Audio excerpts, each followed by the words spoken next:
nubifragio che ha colpito Abano Terme, in 2 ore caduti 125 mm di pioggia. Il lavoro dei vigili del fuoco e protezione civile è continuato per tutta la giornata, la disperazione di cittadini, negozianti e albergatori. Assurdo riaprire le discoteche con la capienza al 35%, così Zaia oggi nella conferenza stampa. Sul tavolo poi la questione Green Pass, intanto il Veneto rimane in zona bianca. 116 furbetti del reddito di cittadinanza denunciati dalla Guardia di Finanza di Treviso, giravano in auto lussuose o erano possessori di vincite milionarie non dichiarate e dovranno restituire 700.000 euro. Continuano senza sosta le indagini per ritrovare David, il bimbo di 5 anni rapito a Padova martedì mattina dal papà, identificata la donna che avrebbe spiato la mamma nei giorni precedenti. Nuove rivelazioni sul caso di Rossella Corazzin, la giovane friulana scomparsa 46 anni fa mentre era a Tai di Cadore. L'ergastolano Angelo Izzo alla commissione antimafia, il corpo abbandonato vicino al lago Trasimeno. Un quarantenne ha perso la vita a Fiorentina di San Donà di Piave, è stato investito e ucciso da un'auto mentre attraversava la strada sulle strisce pedonali. Per l'Istat Veneto terzo in Italia per incidenti. Con il maltempo arriva l'acqua alta e Piazza San Marco si allaga nuovamente, così come il Nartece della Basilica, bloccati i lavori. Buonasera e ben ritrovati, edizione regionale dei nostri notiziari. Dunque, l'avete sentito ora dai titoli, un nubifragio violentissimo, quello che si è abbattuto nel pomeriggio di mercoledì ad Abano Terme, dove in 2 ore sono caduti 125 mm di pioggia. Il lavoro dei vigili del fuoco e della protezione civile è continuato per tutta la giornata, la disperazione di cittadini, negozianti ed albergatori. Intanto il sindaco Barberato ha chiesto la calamità naturale. L'acqua che entrava dalla bocca di leone qui, no? Perché l'acqua dalla scala, a un certo momento, finché io ero sotto, no?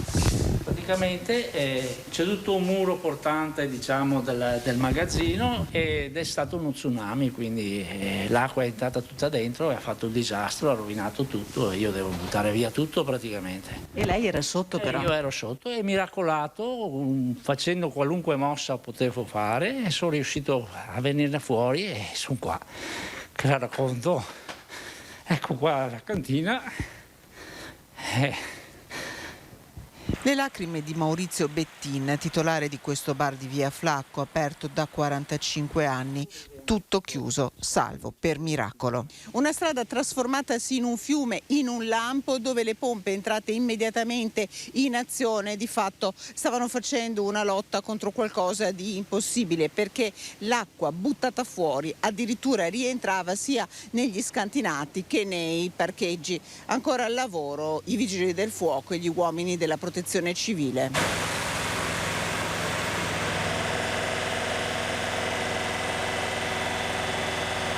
Signore, disastro? Disastro, però vorrei dire quasi un po' annunciato, perché ogni volta che piove ad Abano si presentano queste situazioni non così estreme come questa volta, perché di acqua ne è venuta tanta, però qui questo problema ce l'abbiamo spesso. Ti viene da piangere? Già fatto, adesso dobbiamo solo rimboccarci le maniche. Stiamo cercando di pulire, avevamo 30 centimetri dentro e 50 fuori.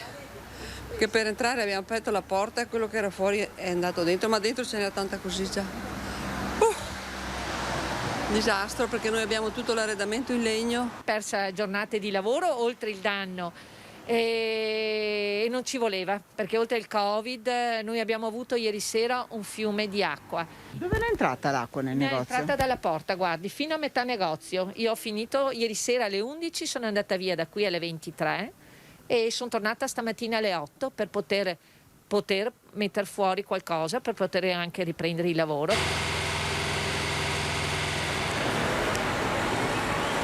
La profumeria era tutto lo scantinato allagato, è stata una bomba d'acqua.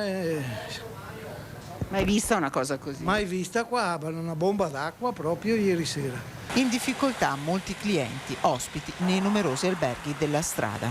Da ieri pomeriggio abbiamo le macchine bloccate nel garage. Da dove arriva?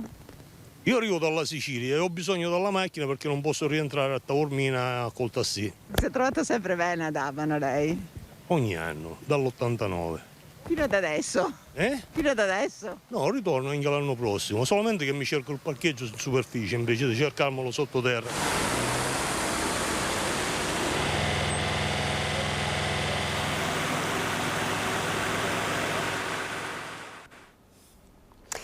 Assurdo riaprire le discoteche al 35%, così Zaia oggi nella conferenza stampa. Sul tavolo poi la questione Green Pass. Il Veneto intanto rimane in zona bianca.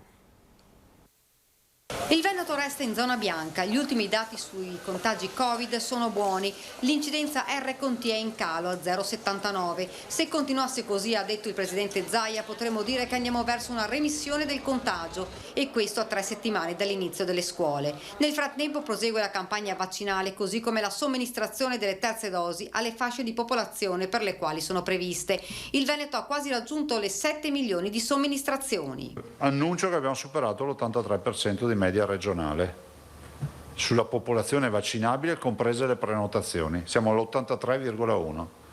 Continuiamo a avere insomma mediamente 4-5 mila nuove prenotazioni al giorno.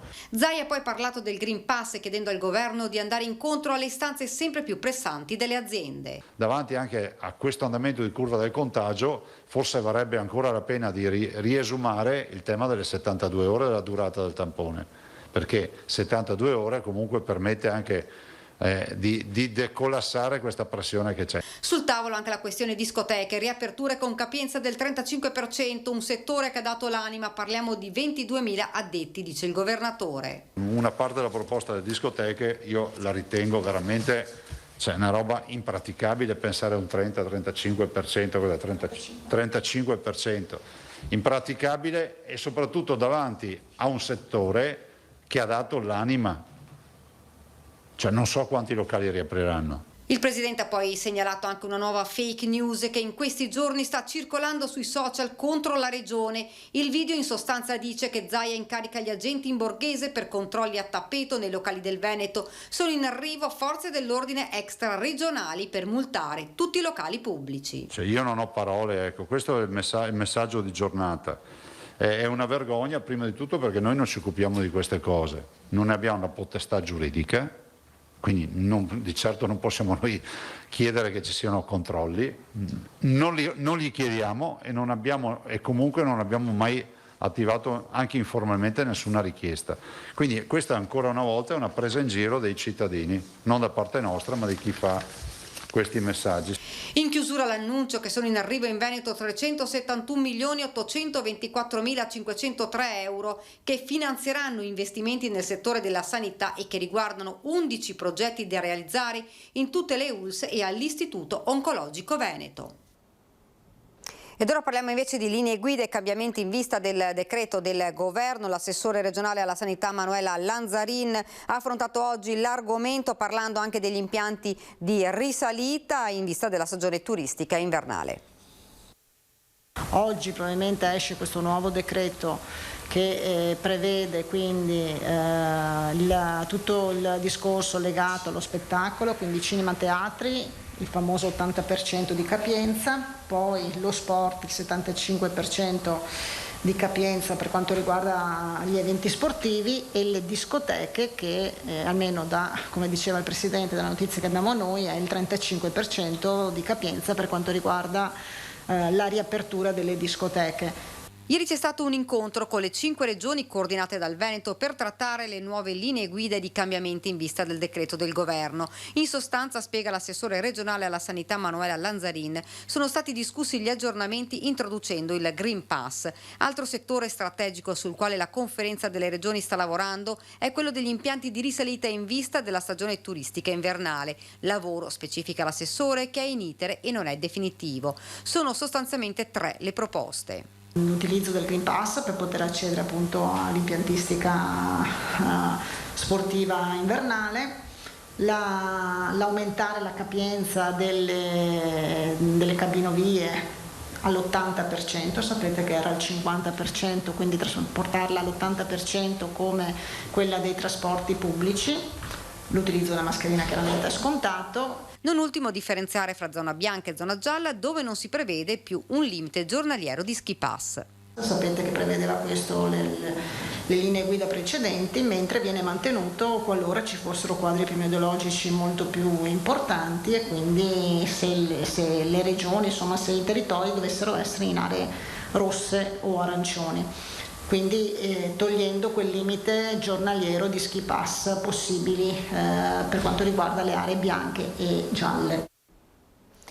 Siamo alla cronaca, 116 furbetti del reddito di cittadinanza denunciati, giravano in auto lussuose o erano possessori di vincite milionarie non dichiarate, smascherati grazie a un'articolata operazione della Finanza di Treviso in collaborazione con INPS e Regione. Dovranno restituire 700.000 euro.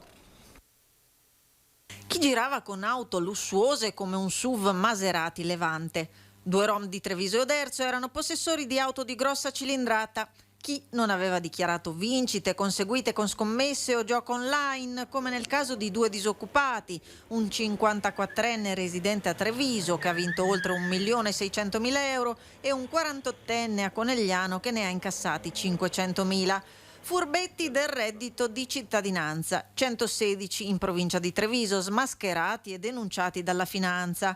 Casi eclatanti di persone tutt'altro che indigenti. Tra loro c'è anche chi ha omesso informazioni sulla presenza in famiglia di un proprietario di immobili dati in locazione a terzi e chi risiedeva all'estero. La percentuale che sicuramente salta maggiormente all'occhio è che il 60% di queste persone che abbiamo denunciato sono stranieri o comunque sono persone nate all'estero. Le violazioni commesse sono di diverso tipo, partiamo dall'assenza del requisito della residenza. Sappiamo che la norma prevede che per aver diritto al reddito di cittadinanza bisogna essere residenti in Italia da almeno 10 anni, di cui gli ultimi 2 in maniera continuativa. Bene, un 45 di questi 116 soggetti non erano in possesso di questo requisito. L'indagine, per la quale il presidente Luca Zaia e il ministro dei rapporti con il Parlamento Federico D'Incà si sono complimentati con gli uomini della Finanza, è partita a gennaio ed è stata possibile grazie all'incrocio di banche dati sulla platea dei trevigiani che percepiscono il reddito di cittadinanza. Parliamo di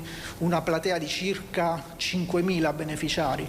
Bene, per affrontare una platea così vasta necessariamente abbiamo dovuto far ricorso alla tecnologia informatica, quindi a dei software di analisi che hanno permesso di incrociare i dati contenuti nelle diverse banche dati a nostra disposizione. Controllo poi passato sul campo e sulle singole posizioni dove era stato rilevato un rischio. Una volta identificati sono stati segnalati alla Procura della Repubblica e all'INPS. Dovranno restituire 700.000 euro.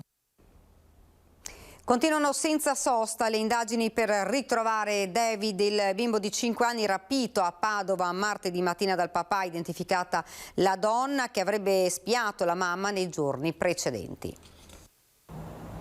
È stato trovato ieri sera alla periferia nord di Padova il furgone utilizzato per il rapimento del piccolo David di 5 anni da parte del padre rumeno che, con altri complici, lo ha strappato dalle braccia della madre. Il ritrovamento è avvenuto alle 22:30 circa da parte di una pattuglia della stazione dei Carabinieri di Limena che ha rintracciato il Mercedes Vito di colore nero, immortalato anche dalle telecamere di videosorveglianza al momento della fuga. Il mezzo era stato lasciato all'altezza di un'officina meccanica. Procedono anche le indagini. È stata infatti identificata la donna che faceva da palo al comando che ha rapito il bambino. La madre, Alexandra, da giorni si sentiva spiata e ha ragione. C'era infatti una donna nei giorni precedenti al rapimento che controllava i movimenti di madre e figlia. Un'azione rapidissima quella messa a segno martedì mattina nel quartiere San Lazzaro a Padova, dove Alexandra e David vivono mentre la donna lo accompagnava all'asilo. Nuove rivelazioni sul caso della scomparsa di Rossella Corazzin, la giovane friulana di cui si persero le tracce nell'agosto del 75 mentre era in vacanza con i genitori a Tai di Cadore. L'ergastolano Angelo Izzo alla commissione parlamentare antimafia, il corpo della ragazza abbandonato nei boschi attorno al lago di Trasimeno. Il giallo sulla scomparsa di Rossella Corazzin si arricchisce di un nuovo capitolo e ancora una volta a fare rivelazioni è Angelo Izzo, il cosiddetto mostro del Circeo, che in più occasioni ha raccontato cosa accadde alla 17enne. La scomparsa di Rossella Corazzin è data 46 anni fa, 1975, è l'agosto, la giovane ragazza 17enne scompare nel nulla nei boschi di Tai di Cadore, dove si trovava in vacanza con la sua famiglia. Di lei torna a parlare la Commissione parlamentare antimafia l'ergastolano Angelo Izzo, noto per essere stato uno dei responsabili del massacro del Circeo. I resti della ragazza potrebbero trovarsi nei boschi attorno al lago Trasimeno, avrebbe detto Izzo all'antimafia, che ieri lo ha ascoltato per 2 ore in collegamento dal carcere di Velletri.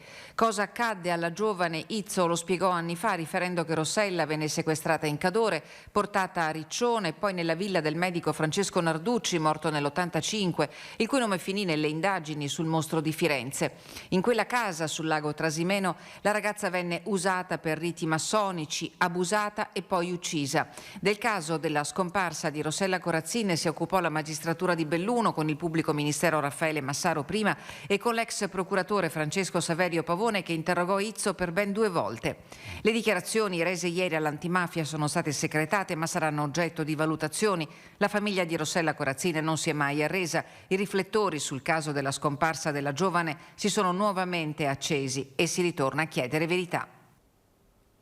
E tragico incidente nel pomeriggio verso le 16 a San Donà di Piave, nella frazione di Fiorentina. Un uomo di 46 anni è stato travolto da un pulmino adibito al trasporto per disabili mentre attraversava la strada sulle strisce pedonali in pieno centro davanti alla chiesa. A dare l'allarme il conducente del veicolo, che l'ha investito un 51enne residente a San Donà. Sul posto, oltre ai carabinieri, è intervenuto il personale del SUEM 118. Inutile ogni tentativo di rianimazione a causa delle gravissime ferite riportate nell'impatto al vaglio. Chi dei 2 non abbia rispettato il semaforo, se il pedone o il conducente del mezzo, che nel frattempo è stato sequestrato. La salma è ora a disposizione dell'autorità giudiziaria. Ed ora ci fermiamo per qualche istante di pubblicità.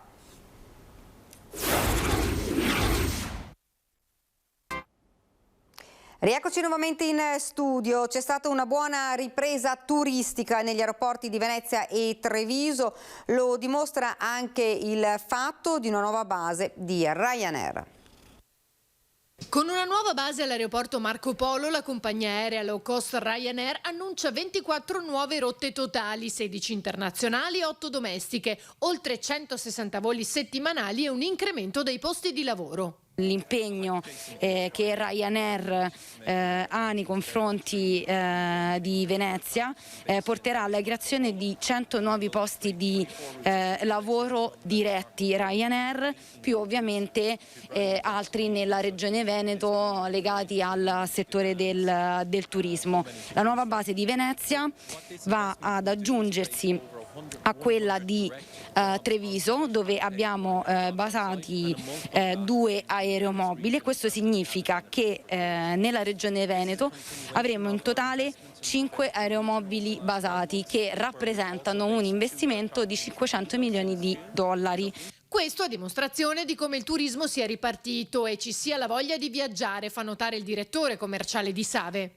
La stagione è andata molto bene, siamo partiti dal mese di giugno perché prima non si poteva circolare, già nel 2020 era stato l'anno in cui la gente era tornata a viaggiare all'interno del paese, 2021 ha cominciato a vedere gente che viaggiava da e per l'Europa.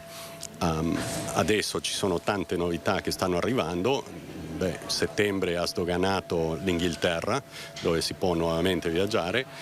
Dal 1 di novembre, cioè fra meno di un mese, gli Stati Uniti saranno aperti per i viaggiatori europei. Da dicembre anche l'Australia apre. Gli aeroporti di Treviso e Venezia sono dunque ripartiti con buoni numeri. È una graduale ripresa, ovviamente entriamo nella stagione invernale, che storicamente è la stagione un po' meno affollata degli scali, però gli annunci fatti puntano a quello che sarà una stagione estiva del 2022 molto vicina a quello che avevamo nel periodo prepandemico. Obbligo di Green Pass dal 15 di ottobre ed è subito corsa in farmacia per prenotare il tampone. È corsa al tampone per avere il Green Pass ed è assalto alle farmacie. Già in tempi non sospetti, parliamo della prima introduzione del Green Pass e del suo obbligo per l'accesso a cinema, ristoranti, palestre e via dicendo, le farmacie hanno avuto il loro gran da fare a gestire la richiesta. Con l'entrata in vigore dal 15 di ottobre, venerdì della prossima settimana, dell'obbligatorietà del Green Pass in tutti i luoghi di lavoro, la richiesta è aumentata a dismisura con 30-40 prenotazioni al giorno. C'è un grande assalto tra telefonate, persone che vengono direttamente in farmacia e che chiedono dei tamponi oppure ci chiedono dove li fanno. Prenotazioni soprattutto lunedì, mercoledì, venerdì mattina, devo dire che rimangono le fasce orarie più quotate, più richieste per ovvie ragioni lavorative. Le farmacie si sono attrezzate con gazebo esterni, recuperando spazi all'interno o anche a scapito del tempo personale nei giorni di chiusura. La gente vorrebbe prenotarsi fino al 31 dicembre già adesso, proprio perché per il momento sono pochi quelli che con questa manovra hanno deciso di passare all'opzione gratuita vaccino. Chi ha aperto da poco in una nuova sede si sta attrezzando e per il momento offre i tamponi salivali, anche se non consentono di ottenere il sospirato Green Pass, ma la richiesta è tale che ci si sta attrezzando. Dalla settimana prossima partiremo col fare i tamponi direttamente qui in farmacia su prenotazione. Avete praticamente già l'agenda piena? Quasi, direi proprio di sì, perché c'è veramente una fortissima richiesta. Con ogni probabilità non si concluderanno entro Natale i lavori per la realizzazione delle barriere provvisorie rimovibili che dovranno difendere la cattedrale di San Marco dall'acqua alta. L'acqua alta non aiuta. Se l'avessimo cominciato a maggio-giugno, entro 3 mesi si finiva. A causa delle acque alte, i lavori di realizzazione delle barriere provvisorie rimovibili che dovranno difendere la Basilica di San Marco dall'acqua alta non si riusciranno a concludere entro Natale. Dopo anni di attesa e di appelli inascoltati, però la buona notizia è che il cantiere è partito e si tratterà di avere solo un piccolo supplemento di pazienza in più. È già una buona notizia che i lavori siano partiti. Una buona notizia, giusta la domanda, che i lavori sono partiti. Le due imprese sono due imprese molto serie, hanno messo in campo delle maestranze, i lavoratori che hanno il senso di lavorare su un oggetto così prezioso come la Basilica, quindi sono attenti al modo di lavorare e quindi diciamo il percorso è partito, insomma. Adesso bisogna stare dentro alle scadenze e insomma io auspicherei, credo come tutti quelli che hanno a cuore l'idea della città di Venezia e di San Marco, che le cose si possano concludere. Ovviamente il problema poi sarà la sicurezza di tutta la piazza. In Basilica si terranno comunque regolarmente il concerto di Natale e tutte le celebrazioni natalizie presiedute dal Patriarca Francesco. Il professor architetto Amerigo Restucci ricorda però ancora una volta la complessità e la delicatezza dell'intervento di difesa dalle acque alte della cattedrale. Già ieri era presente una presenza di acqua alta che faceva sì che non potessero gli operai lavorare. Ora, nel caso di San Marco la fede ci assiste, ma c'è bisogno anche che soggetti vari contribuiscano ad intervenire e a far sì che insomma, si possa dire al mondo, non soltanto ai veneziani, che la Basilica è messa in sicurezza. Domenica 10 ottobre l'insediamento ufficiale del nuovo rettore della Basilica del Santo, padre Antonio Ramina, nella solenne celebrazione presieduta dal delegato pontificio Monsignor Fabio Dalcin. Con la professione di fede e il giuramento di fedeltà secondo il rito liturgico previsto, padre Antonio Ramina inizierà ufficialmente il ministero di nuovo rettore della Basilica di Sant'Antonio a Padova domenica 10 ottobre durante la messa solenne delle 11 presieduta dal delegato pontificio Sua Eccellenza Monsignor Fabio Dalcin. Religioso della provincia italiana dell'Ordine dei Frati Minori Conventuali, padre Antonio Ramina è stato nominato a tale compito da Papa Francesco lo scorso 8 settembre. 51 anni, padre Antonio Ramina è nato a Vicenza, professo perpetuo il 4 ottobre 2002, è stato ordinato sacerdote nel 2004. Negli ultimi anni ha svolto il servizio di rettore del seminario teologico Sant'Antonio Dottore a Padova e di guardiano della stessa comunità. Custode di Antonio e della sua devozione, padre Antonio Ramina succede come rettore a padre Oliviero Svanera, da settembre padre guardiano del convento di San Francesco a Treviso. Padre Antonio Ramina rimarrà in carica fino al prossimo capitolo della provincia italiana di Sant'Antonio, che si svolgerà nel 2025. Ed è davvero tutto per questa edizione del nostro telegiornale. Fra qualche minuto vi ricordo il telegiornale di Venezia. Grazie davvero per averci seguito. Arrivederci.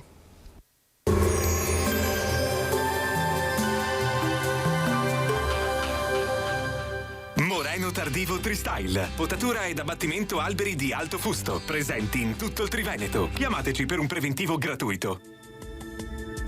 Bentrovati al meteo. Perturbazione in azione al sud. Sul nostro territorio invece sarà più asciutto e stabile. Vediamo il dettaglio di venerdì 8 ottobre. Sul Veneto tempo tutto sommato buono, al mattino avremo qualche addensamento ma in genere senza piogge degne di nota. Sarà più soleggiato invece con il passare delle ore. Temperature sostanzialmente stazionarie, minime tra 6 e 13 gradi, massime comprese invece tra i 19 e i 21 gradi. Ci spostiamo ora sul Friuli Venezia Giulia, anche qui poche novità, molte nubi ovunque, in mattinata a seguire tanto sole. Temperature minime tra 9 e 13 gradi, massime sui 17-21 gradi. Infine diamo uno sguardo al Trentino Alto Adige, dove sarà soleggiato con un'alternanza di nuvole, ma non sono previste precipitazioni. Temperature minime intorno ai 7-8 gradi, massime sui 21-22 gradi.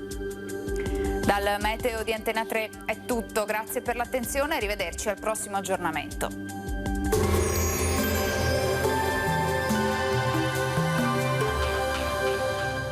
Moreno Tardivo Tristyle, potatura ed abbattimento alberi di alto fusto, presenti in tutto il Triveneto. Chiamateci per un preventivo gratuito.